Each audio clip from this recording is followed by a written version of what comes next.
The words sliced through the air, hitting Grace with public surgical precision. Arthur Finch beamed from the podium, accepting accolades for her work as she stood rigid beside him. A forgotten footnote, my gut twisted.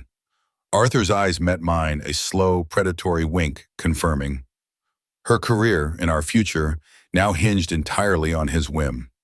The air hung heavy with the scent of expensive perfume and damp lakefront grass. Paul Miller adjusted the knot of his tie, feeling the unfamiliar pinch around his neck. Arthur Finch's lakeside mansion was a monument to excess, all glass and polished stone, utterly alien to Paul's world of steel girders and concrete foundations. He preferred the solid predictability of blueprints to the shifting currents of corporate politics. Grace, his wife, moved through the crowd like a bright green beacon in her emerald dress, a marketing director on the cusp of a vice president promotion. Paul watched her across the crowded living room, a brief flicker of something vulnerable in her eyes before the practiced smile settled, the corporate armor snapping into place. A familiar ache tightened in his chest, a ghost of the woman he knew away from these gleaming surfaces. She caught his eye, offered a quick, reassuring nod, then leaned in close to an executive from the London office, her laugh light and professional. He found her moments later by the hors d'oeuvres, her hand briefly on his arm. "Be nice," she whispered, her voice low, the words meant for his ears only. "The London team is here. Arthur's making a huge announcement. This is important." Her grip was firm, a subtle reminder of what was at stake. Paul retreated to the bar, seeking a small eddy of quiet in the swirling noise. A woman with sharp, intelligent eyes and a no-nonsense haircut leaned against the polished mahogany beside him. "Another corporate circus," she observed, her voice dry. "Arthur is quite the ringmaster." She introduced herself as Beth Olson, legal counsel for a rival firm. Paul offered a tight smile. "My wife finds these things essential." Beth's lips twisted in a knowing smirk. "They are if you play the game right, or if you're Arthur. He has a notorious habit of playing a different game, if you catch my meaning, especially with women's work." She took a slow sip of her gin and tonic. "My wife worked under him at Sterling, brilliant strategist. Arthur took credit for her entire market expansion initiative. She eventually left. He's good at making it look like collaboration, until the spotlight hits. Then it's all him." A flash of concern, cold and sharp, cut through Paul's calm. He watched Arthur across the room, his hand lingering a beat too long on the arm of a young associate. "You should watch out for her," Beth added, her gaze following Paul's. 2 hours later, the party had thinned, the chatter growing louder, more boisterous. Paul stepped onto the back terrace, the cool night air a welcome reprieve. He considered just leaving, slipping away unnoticed. Then he heard it, Grace's voice, tight with anger, from Arthur's office, the door ajar. "My work, Arthur. My research, my strategy. You can't just claim it." Arthur's voice, smooth and condescending, followed. "Grace, darling, it's company work, done on company time, using company resources. A collaborative effort, wouldn't you agree?" Paul moved closer, drawn by the tension, staying hidden by a large potted palm near the open French doors. He could see them now. Grace stood rigid, arms crossed tightly over her chest, her emerald dress a stark contrast to the sterile office. Arthur leaned casually against his expansive desk, a faint, almost imperceptible smirk playing on his lips. "Collaborative, I developed the entire digital transformation plan. The Nexus Project was my baby from conception. You're talking about taking credit for everything, Arthur." Her voice, though strained, held a steely edge Paul recognized from late-night discussions about budget cuts or difficult clients. Arthur pushed off the desk, walking slowly toward her, his hands clasped behind his back. "Let's not be dramatic. We both know where your mortgage is, and that special bonus I approved last quarter, a testament to my faith in you. But let's be realistic, Grace. It's your word against mine. And my word carries a little more weight on the board, wouldn't you say?" He stopped, a foot from her, looking down with an almost paternal condescension. "Now, I'm willing to be generous. Set my public credit for the project, and in 6 months that VP title is yours along with a 15% raise. A fair deal considering the circumstances." Grace didn't flinch. Her eyes, usually so expressive, were hard. 20%, Arthur. And I lead the implementation. In full. 20%, Grace repeated, her voice firm, unwavering. And I lead the implementation team. In full. Arthur's smile thinned. He walked back to his desk, picking up a pen and tapping it against a leather-bound pad. 18, and you co-lead with Kyle Peterson. He's been here longer. Needs the exposure. Grace let out a short, bitter laugh, a sound Paul had rarely heard. Kyle? He can barely navigate a spreadsheet. He thinks Synergy was a new brand of soda. He'd sink the project. Politics, Grace, Arthur said, his tone still even, but with an underlying steel. That's the game. 18, co-lead, take it or leave it. She watched him for a long moment, the silence stretching. Finally, she exhaled. Fine. 18, co-lead, but I want it in writing, before morning. Arthur grinned, a flash of white teeth. Always the professional. Consider it done. He moved to her, extending his hand. When her hand met his, he didn't just shake it. His thumb stroked the back of her hand, then his fingers slid down her forearm, lingering just a beat too long. Grace pulled her arm away smoothly, her professional smile back in place, cool and unyielding. Shall we return to the party? I'm sure people are wondering where we vanished to. Arthur didn't move. He picked up a crystal decanter, pouring a generous measure of amber liquid into 2 glasses. Just one more thing. For the London team presentation, we need to rework a few sections. Your data, while thorough, is a little conservative. I want to pivot. Focus on the premium market. That's where the real money is, Grace. Grace's brows furrowed, a flicker of genuine professional dismay crossing her face. Arthur, my data clearly shows the broader growth potential in the mid-tier. The numbers don't lie. Pivoting to premium only restricts our reach. The numbers can be massaged, Arthur said, a predatory glint in his eye. His voice dropped then, so low Paul had to strain to hear. There's one more thing, Grace. Paul felt a cold knot tighten in his stomach. What now? Grace's response was barely audible. What do you mean? Arthur's next words hit Paul like a physical blow. A little more flexibility, a little more appreciation of what I'm willing to do for your career. And what you're willing to do for mine, for ours. He chuckled, a low guttural sound. What's your husband gonna do, Grace? Build a bridge? A brief, chilling silence descended. Paul's breath hitched in his throat. He stood frozen, knuckles white, clutching the cold metal railing of the terrace. His wife was in there, with that bastard. Then Arthur's voice, triumphant, cut through the quiet. I knew you were smart, Grace. A muffled sob, quickly stifled, reached Paul's ears. It was Grace, crying, in there, with him. The raw truth slammed into Paul with the force of a train. Arthur wasn't just stealing her work. He was extorting her into an affair.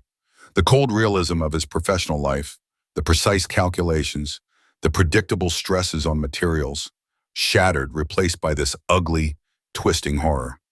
Paul forced himself to breathe, to uncurl his rigid fingers. He pushed away from the railing, walked around the back of the house, and re-entered the party through a side door. He worked his jaw, trying to smooth out the tremor, to make his expression neutral. He needed to find Grace. He needed to get them both out of here. He spotted her by the fireplace, talking to a cluster of London executives. She looked pale, her skin almost translucent under the warm light. Her eyes, though, were the giveaway, red-rimmed despite the careful application of makeup. She caught his eye, offered a thin, practiced smile. When he reached her, she leaned in, her voice raspy. Headache. London team meeting went great, though. Huge news coming. She didn't look at him, her gaze fixed on something over his shoulder. The drive home was a blur of silent rage for Paul. The highway lights streaked past, meaningless. The comfortable world he'd built with Grace, a world of shared ambitions and quiet understanding, now tilted on its axis, threatening to spill them both into the abyss. He wanted to rage, to scream, to smash something, but he gripped the steering wheel, his knuckles white, and said nothing. Later, the sound of the shower running in the bathroom, Grace washing the party, and perhaps Arthur, from her skin. Paul sat on the edge of the bed, his phone in his hand. He'd heard the faint ping from Grace's purse as he'd put it on the dresser. He hesitated only a second. He knew instinctively what he would find. A text from Arthur. Simple, brutal. Tonight was mutually beneficial. The text message burned in Paul's mind, a searing brand on the dark canvas of his sleepless night. Mutually beneficial. The words echoed with a sickening finality in the quiet of their suburban bedroom. He lay next to Grace, acutely aware of the space between them, a chasm that had opened sometime between the party and this dawn. Her rhythmic breathing mocked his frantic thoughts. He remembered all the long hours she'd put in, the missed anniversaries brushed aside with a quick kiss and a promise of later, the way she'd clutched her phone even at the dinner table, always on the edge of a new idea. It all clicked into place now, reinterpreted through a poisoned lens, each memory a fresh cut. Morning brought with it a fragile tension. Paul watched Grace across the breakfast table, the familiar scent of coffee suddenly acrid. He wanted to speak, to demand, to understand, but the words caught in his throat, a massive, unformed lump. What could he say? I saw Arthur's text. Did you really?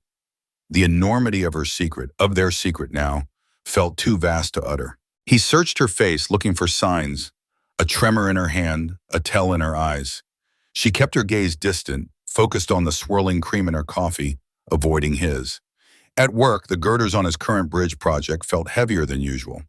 Paul moved through his day mechanically, checking stress points, approving material orders. But his mind was elsewhere, circling Arthur Finch, a predator in a Brooks Brothers suit. Paul understood structures. He understood weaknesses, how to find them, how to exploit them. Now he began compiling a list in his head. Arthur's professional vulnerabilities, his concrete problems with concrete solutions, applied to a human target.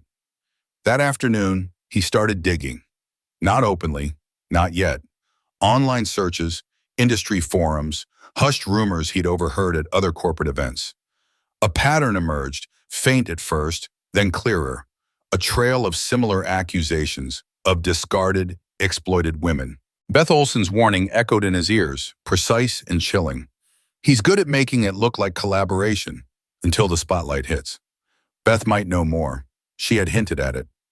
Paul called Beth, a simple business proposition about industry networking. They met for coffee at a quiet spot off Elm Street, the kind of place where hushed conversations could go unnoticed.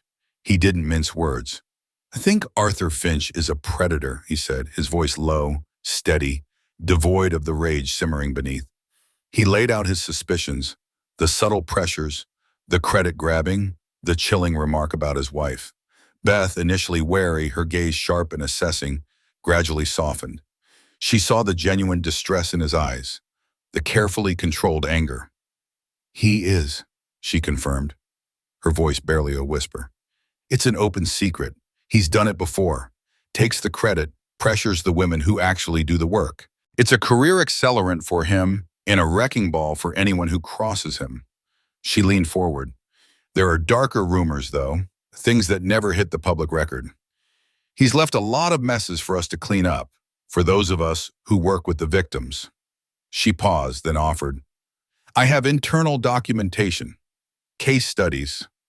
Nothing concrete for a legal case, but enough to paint a picture. Would you be interested? Paul nodded once. Yes. He returned home to a silence thicker than usual. Grace was in the living room, staring at the muted television screen, a book unread in her lap. The weight of her unspoken burden filled the room, a heavy presence. Paul understood. He didn't need to ask. He didn't want her to feel more shame. He would handle this. A new clarity settled over him, cold and hard. His plan wasn't just about ruining Arthur. It was about doing it in a way that protected Grace, that secured her career while exposing the truth for everyone else. That night, after Grace had gone to bed, Paul moved quietly to her home office. He began to discreetly gather evidence. He reviewed her digital transformation files, cross-referencing company expenses, looking for any discrepancies, any paper trail that Arthur might have left. He was a structural engineer, after all. He knew how to find the weak points, the cracks in the foundation, before the whole building came crashing down. Paul leaned across the coffee shop table, the scent of stale espresso filling the air. Beth, I need more than rumors. I need something that will stick. Beth nodded, her gaze steady. I figured, through my network, I can float some anonymous tips. Not direct evidence, but enough to get certain people looking. Board members, industry watchdogs, they like to think they're diligent. She paused, considering. We could also leak to a journalist. A public takedown if you want it undeniable. Paul didn't hesitate. Undeniable. In the days that followed, Paul observed Grace, the deep circles under her eyes, the haunted quality in her gaze even when she smiled. She moved through their house like a phantom, her laughter less frequent, her silences longer. It was confirmation enough without needing to speak the words. A complex mix churned inside him. Anger at the betrayal, pity for the trap she'd fallen into, and a desperate, primal need to protect the woman he had married, even from herself. Their usual weekend routines, a trip to the hardware store, a quiet dinner out, fell by the wayside. Grace claimed extra work for the London team, late-night calls, early mornings. Just for a little while, she'd say, her voice hollow. One evening, while watering her office plants, Paul found it, tucked beneath a stack of old journals, a small, black burner phone. It vibrated, a faint buzz against the wood of the desk. He picked it up. A message flashed across the screen. Missing you. Call me when you can slip away. The world tilted. Not just one night then, not just extortion. This was ongoing. Grace's deeper involvement, a choice she was actively making. The discovery sent Paul into a spiral of despair, quickly replaced by a cold, hard determination for revenge. He started working late, sometimes staying in his own office until after midnight, other times returning home to his garage workshop. The scent of sawdust and motor oil replaced the perfume of Arthur's party. He channeled his rage, his hurt, into his research, becoming a ghost in his own house, moving through the nights unnoticed. He reviewed Grace's project files with a new intensity, looking for anything out of place. He cross-referenced client lists, vendor payments, and expense reports. And then he found it. A series of large recurring payments to a shell company listed as Finch Consulting Group for services vaguely described as strategic market analysis. Payments that far exceeded any reasonable consulting fee, given the context. Payments that went directly into an account registered under Arthur's wife's maiden name. Arthur wasn't just stealing credit. He was diverting company funds for personal gain. Embezzlement. Paul called Beth. I've found something financial, significant. Beth's voice tightened with interest. Details? He outlined his findings. That's actionable, she said after a long pause. Very actionable. That's not just a breach of ethics. That's a crime. The news angle gave Paul a powerful leverage, a concrete weapon. He set up a burner email account in anonymous social media profiles on obscure industry forums. He started planting seeds, subtle whispers, questions disguised as observations about company performance, about unusual contract structures. He then crafted a carefully worded, anonymous letter. No accusations, just questions, subtle suggestions of impropriety, details about the Finch Consulting Group payments. He sent it to Mr. Davison, a notoriously scrupulous board member. Paul sealed the envelope, his heart pounding a frantic rhythm against his ribs. He dropped it in a public mailbox, watching it disappear into the metal maw. The first ripple of his carefully engineered plan had been sent. He knew the gravity of his actions. This path wasn't just about Arthur. It could destroy more than one career, more than one life. The consequences would spread, an earthquake through the carefully constructed world he and Grace inhabited. But despite the internal turmoil, the gnawing anxiety, Paul remained stoic. A cold Midwestern sense of justice, a need to restore balance, drove him forward.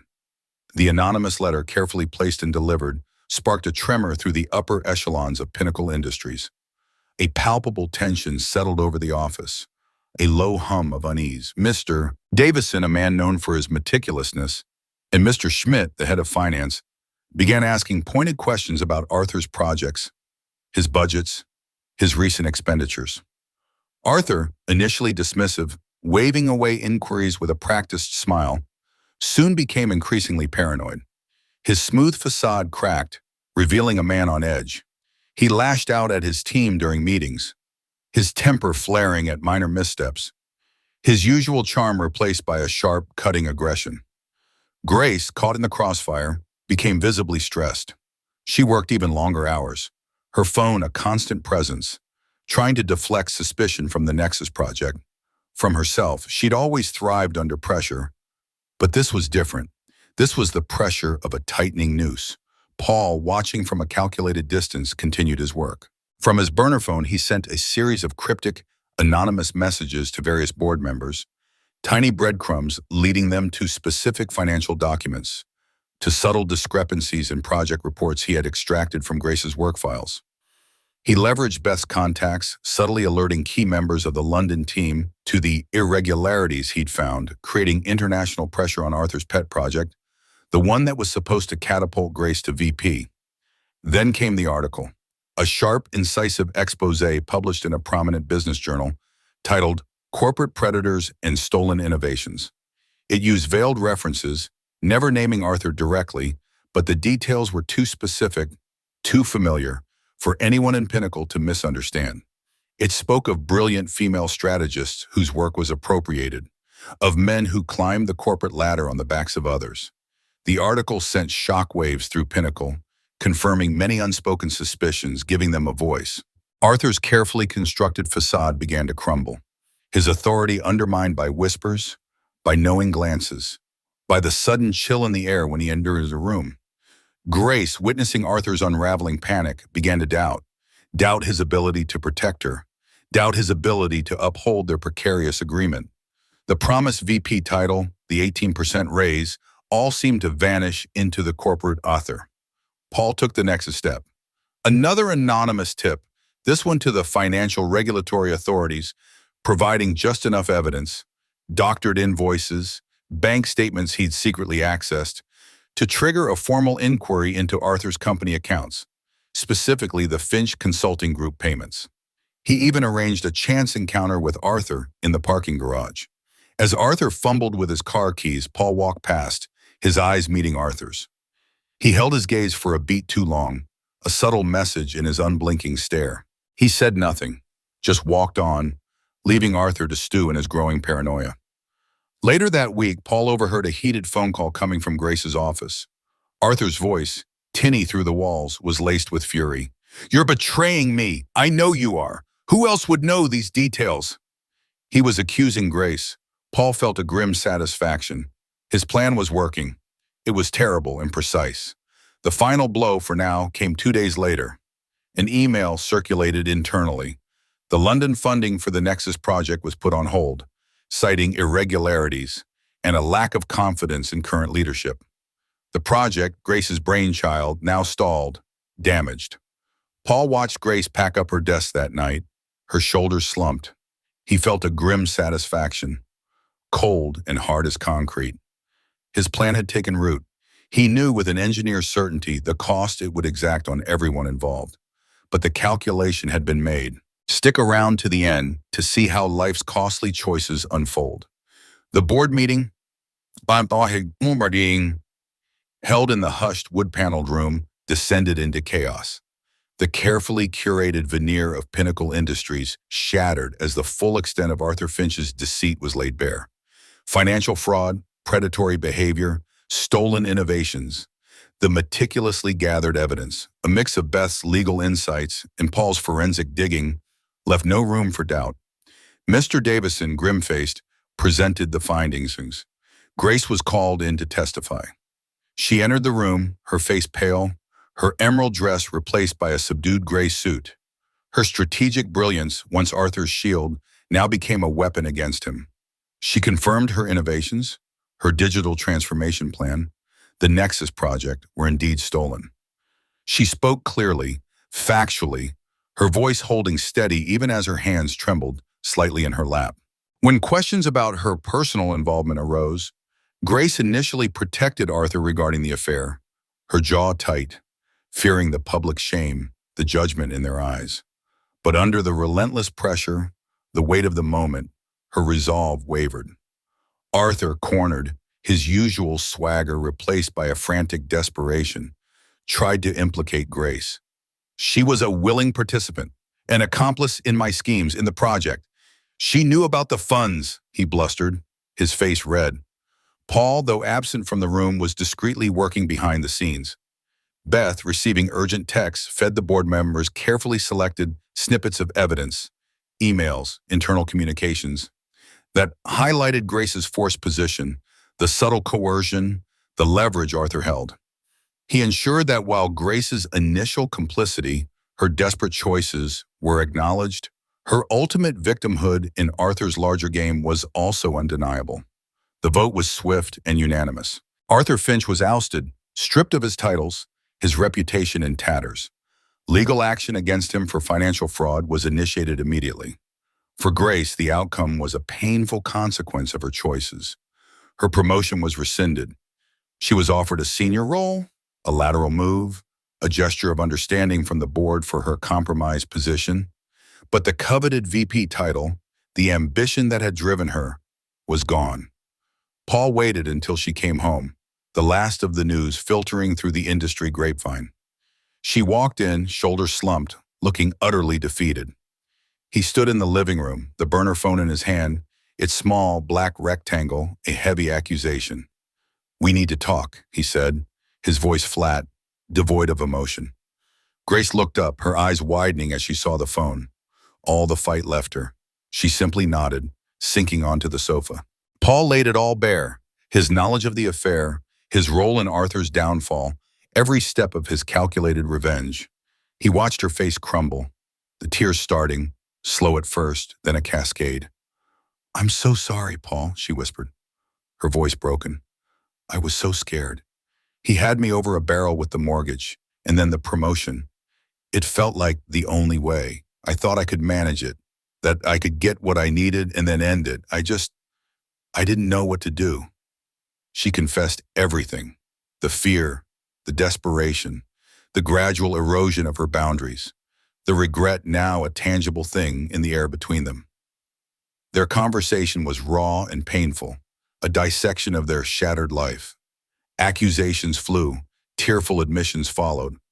The chasm between them, once a subtle crack, was now a gaping wound. "Was it worth it, Grace?"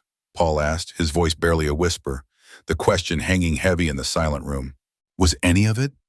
She shook her head, tears streaming down her face. No, it wasn't. He was so manipulative, Paul. He made me feel like I had no choice, that if I didn't, I'd lose everything. He twisted everything I believed in." She reached out, her hand hovering in the space between them, seeking his forgiveness, a lifeline. Paul felt a profound weariness settle over him, bone deep. The fight, the planning, the cold, hard execution had drained him. An empty ache resonated where his love used to be, a hollow space where trust had once resided. The house, once a sanctuary, now felt like a battlefield, strewn with the debris of their shattered marriage. Arthur Finch disappeared from the corporate landscape as swiftly as a fallen oak. Multiple lawsuits, an investigation by federal authorities for financial fraud. His career and reputation, once unassailable, were in utter ruins. Pinnacle Industries struggled to recover. The scandal, a festering wound that affected everyone, even Brenda from accounting, who Paul heard had been laid off in the restructuring. Grace took on her new, diminished role, working harder than Paul had ever seen her. It was a quiet penance, evident in the exhausted slump of her shoulders, the haunted look in her eyes even when she managed a polite smile. She was rebuilding, brick by painful brick, striving to regain the trust she'd lost, to carve out a new reputation from the ashes of the old. The weight of her choices settled on her, a constant, tangible burden. Paul found himself unexpectedly lauded by some colleagues at Apex Construction. "Paul's got real insight into corporate structures," one supervisor had remarked, oblivious to the grim irony. His own career progressed, his projects running smoothly, his reputation for meticulousness solid. But the satisfaction was hollow, a thin echo, tainted by the immense personal cost. He and Grace continued to live in the same house, but a profound silence had settled between them, thick and suffocating. It was a fragile truce, not a reconciliation. Their conversations were guarded, logistical, dinner plans, bills, Mundane updates about work. The intimacy, the warmth, the easy laughter they once shared had evaporated, leaving behind a cold, empty space. Paul grappled with a complex swirl of emotions: residual anger at her betrayal, pity for her pain, and a stubborn, lingering thread of love for the woman he had married. But beneath it all, a growing emptiness gnawed at him. He questioned the morality of his revenge. Had he simply become as ruthless, as calculating, as the man he sought to destroy? The cold, methodical dismantling of Arthur's life felt less like justice and more like an infection that had spread to his own soul. One Sunday afternoon, Paul overheard Grace on the phone in the study, her voice soft and hesitant. She was speaking to his mother. "I just wanted to say, I'm truly sorry for everything, for the trouble I caused." She hung up, her face pale. Paul's parents, Midwestern through and through, had been saddened but stoic. They hadn't preached or judged, simply offered quiet support, reflecting the practical, resilient nature of their upbringing. It was Grace's attempt to mend fences, to find a path back, not to him, but to the larger family structure. Beth Olson called him a few weeks later. "You did it, Paul," she said, her voice quiet, a mix of awe and grim satisfaction. "Arthur's facing a lot. It's a success in its own way." Her support, her camaraderie in the aftermath was a small comfort. He appreciated her call, her recognition of the grim success. But the peace he had expected, the sense of equilibrium he thought revenge would bring, never materialized. Instead, Paul felt a deeper understanding of human brokenness, of the tangled webs people weave, and the devastating consequences of their choices. He looked at Grace across the dinner table, her eyes tired, and then out the window at the familiar suburban street. The future stretched before them, a vast, uncertain landscape, heavy with unspoken truths and the echoes of a love that had once been, but might never be again. Months passed. The initial dust of the scandal settled, but the scars remained, deeply etched into the landscape of Paul and Grace's lives. Arthur Finch was a pariah, facing multiple lawsuits and a potential federal prison sentence. His name became a cautionary tale whispered in boardrooms. Grace continued to work tirelessly in her new diminished role. Her ambition was still there, a flicker, but it was now tempered by a raw humility. The sharp edge of her corporate drive had softened, replaced by a quiet determination to rebuild, to prove herself. She was a changed woman, marked by the crucible of her choices. Paul felt a shift within himself, too. A cynical edge, honed by the ordeal, made him question the once firm beliefs he held about justice and right and wrong. The world he now knew was far more complex, more brutal than he had allowed himself to believe. Their relationship remained a delicate dance. They moved around each other in their home, a quiet ballet of unspoken resentments and fragile hopes. Conversations were infrequent, utilitarian, carefully navigating the minefield of their shared past. The warmth was gone, replaced by a thin, polite courtesy. They attended a family gathering at his sister's house. The forced cheerfulness of the potluck dinner, a thin veil over the underlying tension. Paul watched Grace interact with his nieces, her smile tight. Later, he overheard her talking about a new project at work.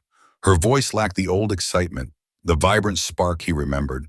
It was tinged with weariness, the enthusiasm now a practiced performance. He considered leaving, starting over elsewhere, a fresh canvas. But the roots in their Midwestern town ran deep, anchoring him to the familiar, to what remained. One evening, as they were clearing dinner dishes, Grace spoke, her voice barely a whisper. "Paul," she began, then hesitated. She put down a plate. "Can you ever truly forgive me?" Paul didn't have an easy answer. He looked at her, at the familiar curve of her jaw, the way her hair fell across her forehead.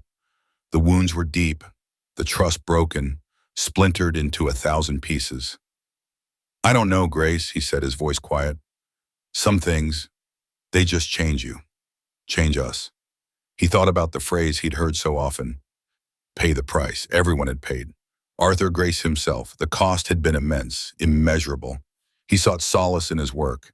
He'd drive to his construction sites, watching the cranes lift steel beams, the concrete being poured. There, in the tangible strength of his structures, he found a temporary peace, a stark contrast to the shifting foundations of his personal life. A letter arrived one afternoon, handwritten.